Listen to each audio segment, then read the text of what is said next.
Hello दोस्तों, I hope आप लोगों तक आवाज़ अच्छे से आ रही है। सो आज हमारा जो टॉपिक है वो रहेगा चाइल्ड साइकोलॉजी पेडागोजी से। तो इसके हम 30 क्वेश्चंस को डिस्कस करेंगे इस छोटे से सेशन में। और ये क्विज़ है, तो आप लोग भी साथ साथ में देखिए कि आपके कितने क्वेश्चन सही होते हैं। पहला प्रश्न है, पियाजे के संज्ञानात्मक विकास के सिद्धांत के अनुसार किस अवस्था में बच्चा वस्तु स्थायित्व, जिसे कहा जाता है ऑब्जेक्ट परमानेंस, प्रदर्शित करता है? तो ऑब्जेक्ट परमानेंस ऐसा होता है कि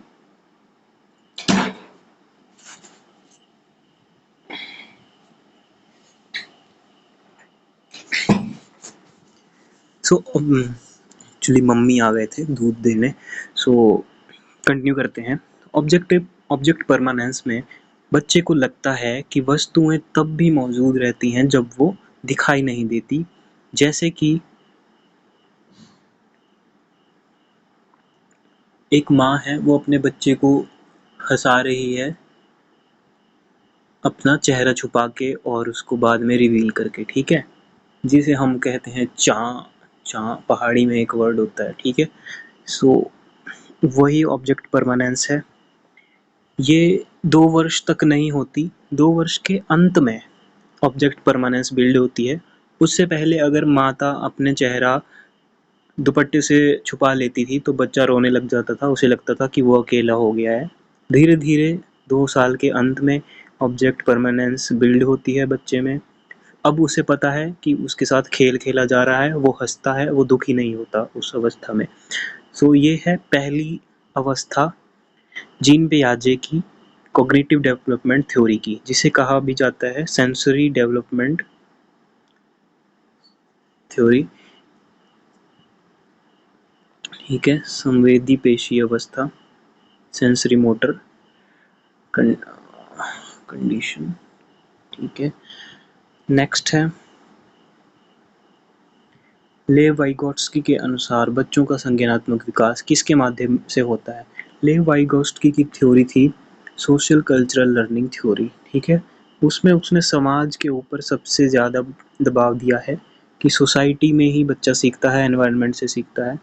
इसका सही आंसर होगा सामाजिक संपर्क। अगले ऑप्शंस देख लेते हैं। अनुकूलन है, परिपक्वता है, पुरस्कार और दंड।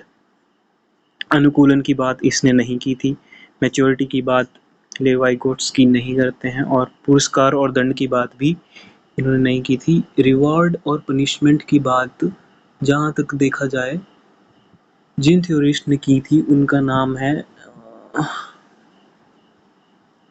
क्या नाम है उनका, एक तो लेव वाइगोट्स्की है ना, और भी बहुत सारे थे, जैसे एक तो मैंने काफ़ी टाइम से पढ़ा नहीं, मुझे भूल गया है। हंसोगे तुम भी मेरे ऊपर कमेंट्स में।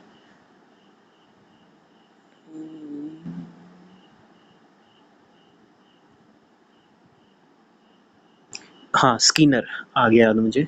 बी एफ स्कीनर हैं जो इनकी बात करते हैं, रीइंफोर्समेंट की बात करते हैं। इसका सही उत्तर है सामाजिक संपर्क। वाइगोट्स्की मानते थे कि सामाजिक अंतःक्रिया और संस्कृति बच्चे के विकास में मुख्य भूमिका निभाते हैं, ठीक है। समाज आ गया सोसाइटी, संस्कृति हो गया कल्चर, वही थ्योरी है।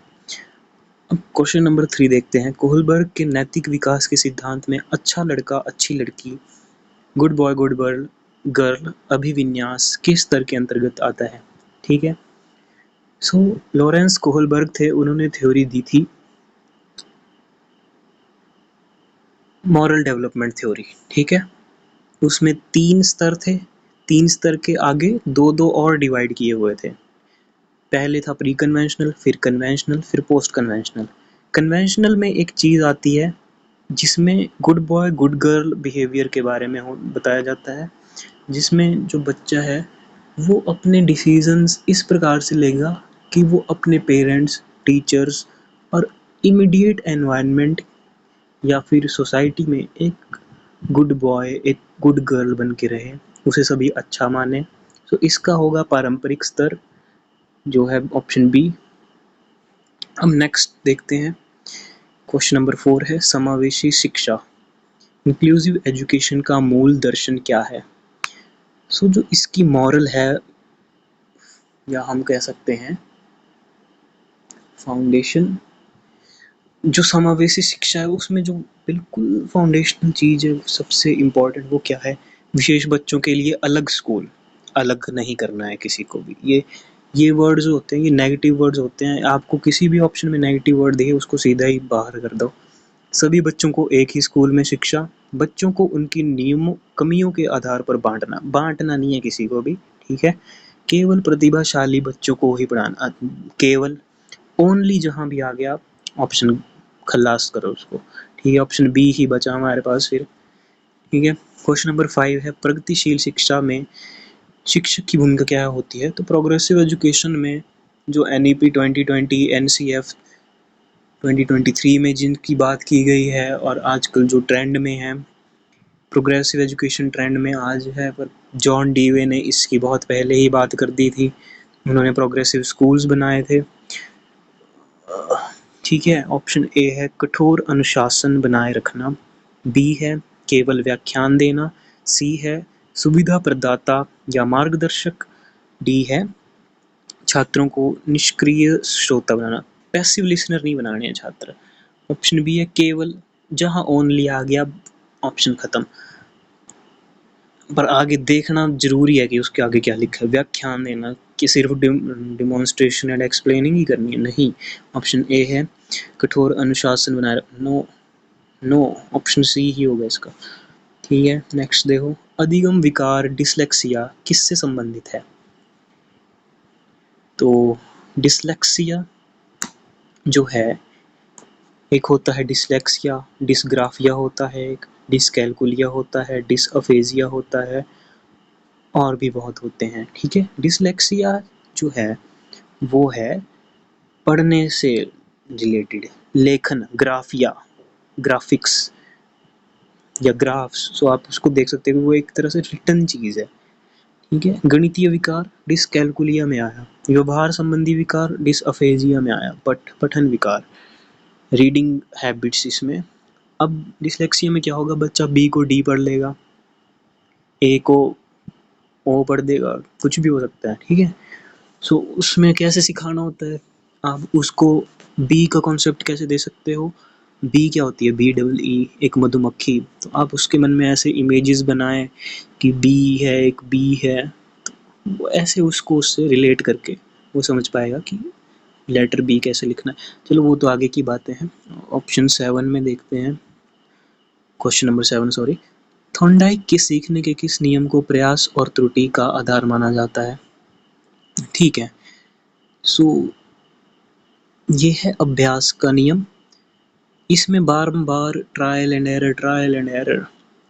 आपने वो चूहे वाला एक्सपेरिमेंट जो था, या जो बिल्ली वाला एक्सपेरिमेंट था, जिसमें वो एक लीवर को दबा देते थे गलती से, कम बंद बॉक्स में है, स्किनर बॉक्स या थॉर्नडाइक का जो था, सो वो गलती से, एरर से, पहले तो वो ट्राई करते रहे, फिर एक एरर से उन्होंने सही प्रक्रिया को किया, जिससे उन्हें लगा कि हाँ मुझे रिवॉर्ड मिल रहा है, तो फिर वो उस प्रक्रिया को दोबारा दोहराएंगे, और इससे उनकी जो हैबिट है वो एक स्ट्रॉन्ग हैबिट डेवलप होगी। वैसे ही जो अल्बर्ट बेंड्यूरा ने एक्सपेरिमेंट्स किए थे, या उन्होंने जो, उसमें भी ऐसे ही हैबिट डेवलप होती है। जो चिंपैंजी था वो एक स्टिक को दूसरी स्टिक में जोड़ देता है, या फिर एक बॉक्स को उसके ऊपर रख के दूसरे बॉक्स पर रख के उस पर चढ़ के वो अपना जो सामान है उसको प्राप्त करता है। तो वो एक गलती से उन्होंने चीज़ें की थी। सो ट्रायल एंड एरर का यही है, ज़्यादा एक्सप्लेन ना करते हुए क्वेश्चन नंबर 8 पे चलते हैं। सतत एवं व्यापक मूल्यांकन का मुख्य उद्देश्य क्या है? CCE, कंटिन्यूअस कॉम्प्रिहेंसिव इवेल्युएशन, 3 शब्द हैं, सतत बार लगातार, व्यापक बहुदिशाई दिशाओं में, मूल्यांकन यानी उसकी इवेल्युएशन करना। इसमें मैं ज़्यादा नहीं जाऊँगा, ये हम पूरी एक्सप्लेनेशन पढ़ते आए हैं, 2 सालों से डिप्लोमा में यही पढ़ा है। तो ऑप्शन ए है केवल शैक्षणिक प्रदर्शन की जांच, नहीं, ओनली आ गया, फिर से केवल आ गया, छात्रों को उत्तीर्ण नहीं, सीखने की प्रक्रिया में सुधार, रटने की क्षमता को बढ़ावा देना। जहाँ भी रटने की क्षमता को बढ़ावा देना, रोट लर्निंग तो सबसे नेगेटिव चीज़ है अगर आप ऑप्शंस में वो आ रही है। Question number option number C ही इसका होगा। क्वेश्चन नंबर 9 है, गार्डनर के बहुबुद्धि सिद्धांत के अनुसार दूसरों की भावनाओं और व्यवहार को समझने वाली बुद्धि क्या कहलाती है? ठीक है, गार्डनर ने, हॉवर्ड गार्डनर है इनका पूरा नाम, तो इन्होंने एक थ्योरी दी थी, मल्टीपल इंटेलिजेंस थ्योरी। दूसरों की भावनाओं को और व्यवहार को समझना, तो एक होती है इंटरपर्सनल और एक होती है इंट्रापर्सनल। इंटरपर्सनल हुई आप दूसरों के बारे में जान रहे हो, और इंट्रा हुई जिसमें आप अपने बारे में जान रहे हो। जो इंटरपर्सनल इंटेलिजेंस वाला व्यक्ति होगा उसके एग्जाम्पल में आएंगे स्वामी विवेकानंद, गौतम बुद्ध, संदीप महेश्वरी नहीं आएगा। इंटरपर्सनल वो यही लोग थे जिन्होंने खुद को समझा, सेल्फ को जाना इन्होंने, ठीक है। तो दूसरों को समझने में आएगा, सॉरी उल्टा बोल दिया मैंने, इंटरपर्सनल होगा जो दूसरों को समझ रहे हैं, और इंट्रा होगा जो खुद को। इंट्रा में आया स्वामी विवेकानंद और गौतम बुद्ध। इंटर में आए संदीप माहेश्वरी, जैसे मोटिवेशनल स्पीकर होते हैं जो दूसरों को समझते हैं, मास कम्युनिकेशन करते हैं। सो ये राइट है। क्वेश्चन नंबर 10 में चलते हैं। शिक्षा नीति 2020 के अनुसार वर्तमान ढांचा किस तरह में है? ये है 5-3-3-4, जहाँ तक मुझे लगता है, हाँ सही है। तो जो 5 साल का है वो है फाउंडेशनल, और इसमें भी कैसे है, पहले प्री प्राइमरी में रहेगा बच्चा, उसके बाद वो फर्स्ट सेकंड ऐसे होता है, फिर प्रिपरेटरी आता है और प्राइमरी तक हो जाता है उसमें, फिर मिडिल में आ जाएगी 6th 7th 8th, फिर सेकेंडरी में उसकी, इसको मुझे थोड़ा देखना पड़ेगा, वैसे ही गलत नहीं बोलना चाहता हूँ मैं। ओके, क्वेश्चन नंबर 11 में है पेवलव। पेवलव आ गए हैं अब, इवान पेवलव। इन्होंने क्लासिकल कंडीशनिंग, शास्त्रीय अनुबंधन, घंटी की आवाज़ क्या थी? तो ये इन्होंने एक डॉग पे एक्सपेरिमेंट किया था, उसमें जो बेल की साउंड है उसके बारे में पूछा है कि वो कौन सा स्टिमुलस है या रिस्पॉन्स है, अनकंडीशनल रिस्पॉन्स है, अनकंडीशनल स्टिमुलस है, या कंडीशनल स्टिमुलस है, या कंडीशनल रिस्पॉन्स है। ठीक है, ऑप्शन ए है स्वाभाविक अनुक्रिया, स्वाभाविक जो अपने आप ही हो रही है। ठीक है, स्वाभाविक उद्दीपक है, या अस्वाभाविक उद्दीपक है, या अस्वाभाविक अनुक्रिया है। तो जो घंटी की आवाज़ थी वो थी, अच्छा ठीक है, सो ऑप्शन ए से स्टार्ट करते हैं। तो अनकंडीशनल रिस्पॉन्स क्या था? जब उसको खाना देके वो उसमें सलाइवा का वो हो रहा था। तो इवान पावलोव एक्चुअली में कर क्या रहे थे, ये डाइजेस्टिव सिस्टम्स और सलाइवा की सिक्रीशंस की जांच कर रहे थे। ये एक बायोलॉजिस्ट थे, जूलॉजिस्ट थे, तो फिजिस्ट थे। ये उस पर एक्सपेरिमेंट्स कर रहे थे कि सलाइवा कैसे रिलीज़ होता है, डाइजेशन कहाँ से स्टार्ट होती है। उस एक्सपेरिमेंट में ही इन्होंने ये जाना था।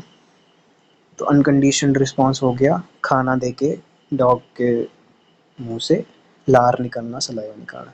अनकंडीशनड स्टिमुलस हो गया जब आपने बेल के साथ फूड को इंट्रोड्यूस नहीं किया है, ठीक है, बेल अकेली बज रही है, तब वो अनकंडीशनड स्टिमुलस है। कंडीशनल स्टिमुलस क्या है? ऑप्शन सी में अस्वाभाविक उद्दीपक,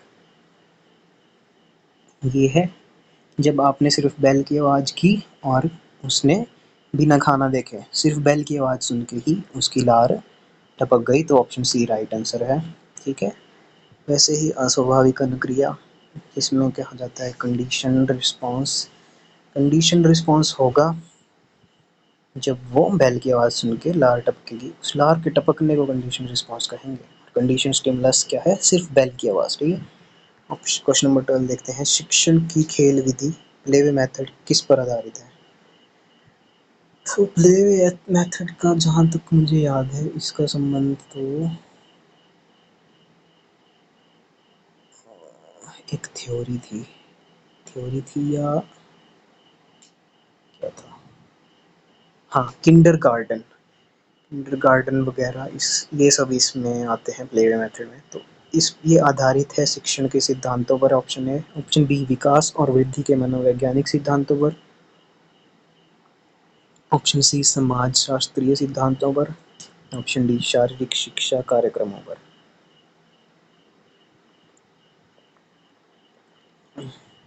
देखो ऑप्शन ए तो बड़ी जनरल सी है, शिक्षण के सिद्धांतों पर तो हर विधि होगी। फिर ऑप्शन बी है विकास और वृद्धि के मनोवैज्ञानिक सिद्धांतों पर, इसको छोड़ देते हैं, अभी अगला देखते हैं। समाज शास्त्रीय सिद्धांतों पर, समाज इसमें कहीं नहीं है, खेल विधि एक कमरे में बैठ के भी की जा सकती है, एक पार्क में भी। तो इस ये स्पेसिफिक नहीं है कि समाज शास्त्रीय ही होगी। शारीरिक शिक्षा कार्यक्रमों पर नहीं, ऑप्शन बी ही होगा इसका जहाँ तक मुझे लग रहा है। हाँ, तो क्वेश्चन नंबर 13 है, वाइगॉट्स्की के अनुसार वह क्षेत्र जहाँ बच्चा अकेले कार्य करने में असमर्थ है लेकिन किसी वयस्क की सहायता से कर सकता है कहलाता है। ठीक है, अब वाइगॉट्स्की ने सोशल कल्चरल थ्योरी में एक और चीज़ जो मेन उसमें पार्ट था वो था स्कैफोल्डिंग और ZPD, zone of proximal development का, एमकेओ का, मोर नॉलेजेबल अदर का। जेडपीडी एक ऐसा क्षेत्र होता है, सीमा क्षेत्र, जिसके अंदर जो भी चीज़ आती है, अच्छा एक तो है जो बच्चा खुद सीख पा रहा है, एक एक राउंड सर्कल तो वो है जो उसकी सीमा है कि वो बिना किसी हेल्प के सीख लेगा।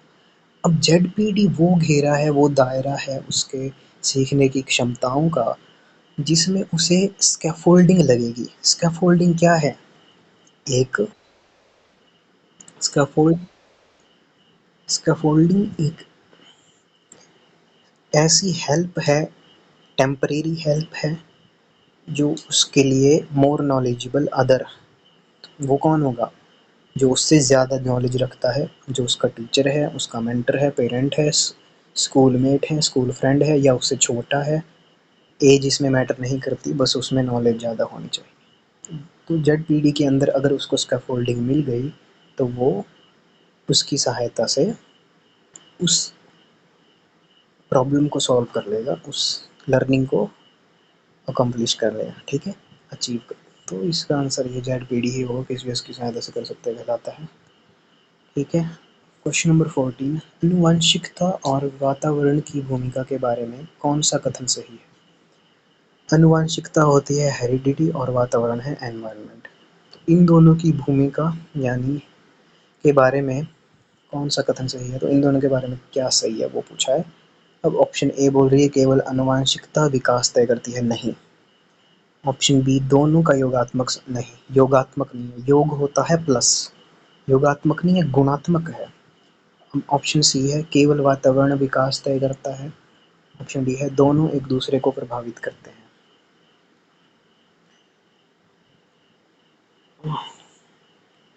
दोनों, ऑप्शन ए और सी दोनों में केवल है, खत्म। ऑप्शन बी में योगात्मक है, गुणात्मक होता है, योग प्लस नहीं होता। प्लस कैसे कर दोगे आप किसी चीज़ में, ये मैथ्स थोड़ी है।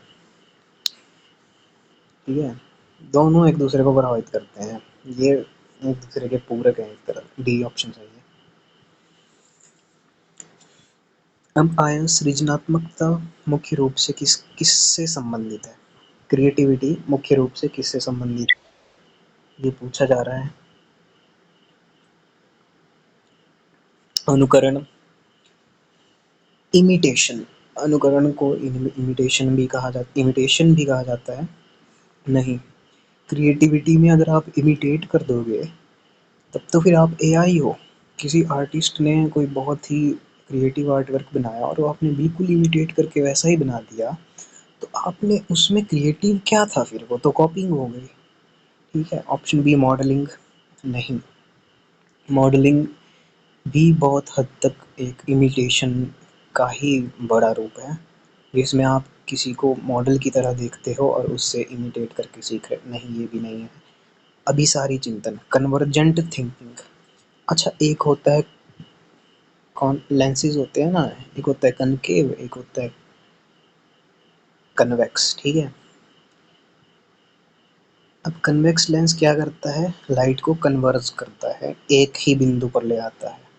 और कन्वर्जेंट थिंकिंग में क्या होगा, आपकी सारी थिंकिंग एक उत्तर पे आके रुक जाएगी, आपको लगेगा कि यही आंसर है। जबकि क्रिएटिविटी में क्या होता है, एक ही प्रश्न के बहुत सारे उत्तर आ जाते हैं। वो बात अलग है, क्वेश्चन मैथ्स का है तो आंसर तो एक ही आएगा, पर वो क्वेश्चन मैथ्स का नहीं होगा क्रिएटिविटी में, ठीक है। वैसे क्रिएटिविटी में मैथ्स के भी बहुत सारे प्रिंसिपल्स का अलग अलग तरह से यूज़ किया जा सकता है, वो क्रिएटिव बच्चे पे डिपेंड करता है, हम उसमें नहीं जाएंगे। हमारा प्रश्न है कि सृजनात्मकता का संबंध किससे है, डाइवर्जेंट थिंकिंग से है। एक ही अलग इसमें एक ही समस्या के अलग अलग और मौलिक समाधान सोचे जाते हैं। मौलिक का अर्थ क्या होता है, मौलिक को इंग्लिश में कहा जाता है, मुझे याद नहीं आ रहा इसका इंग्लिश वर्ड था,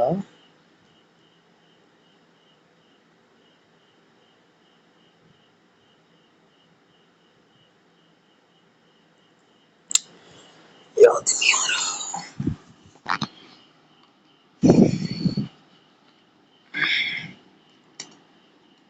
ये होता है, मुझे वर्ड ही भूल जाता है, ऐसा होता है मेरे साथ, जबकि मुझे पता है, मेरी सबकॉन्शियस मेमोरी में है,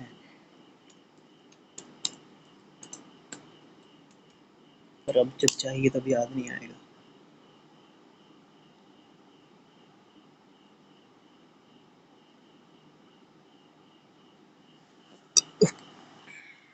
पता नहीं इस रिकॉर्डिंग को पॉज भी कैसे करते हैं।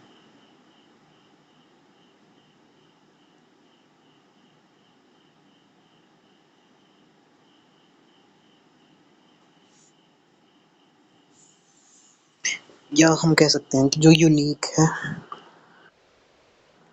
ठीक है, मैं बाद में बता दूंगा, कमेंट्स में बता दूंगा इसका इंग्लिश वर्ड। नेक्स्ट है, नेक्स्ट क्यों नहीं हो रहा,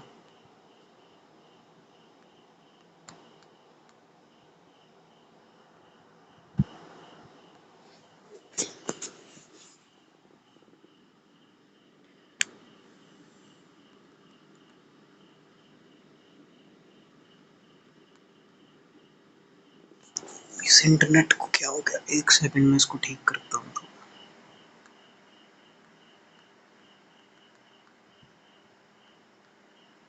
नेक्स्ट हो रहा ना, बैक हो रहा। आज के लिए इतना ही काफ़ी है। अब एक बात सुन लो आप सभी, जो सभी मेरी वीडियोस देखते हैं, उन सबका बहुत बहुत धन्यवाद है। और कोई भी टॉपिक इस इन क्वेश्चंस में से जिसका आपको लगे कि टॉपिक वाइज वीडियो चाहिए, डिटेल में वीडियो चाहिए किसी टॉपिक की, और उस टॉपिक के और क्वेश्चंस चाहिए, तो मुझे कमेंट्स में ज़रूर बताएं। मैं उस टॉपिक पे वीडियो ज़रूर बनाऊंगा, पूरी डिटेल में बताऊंगा, पीपीटी के साथ चाहिए होगी वैसे बना दूंगा।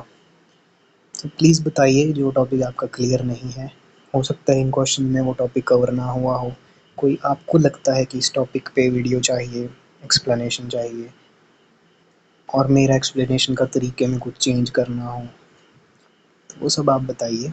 मैं हमेशा रेडी रहूँगा खुद में चेंज करने के लिए और इम्प्रूव करने के लिए। Thank you so much, bye bye.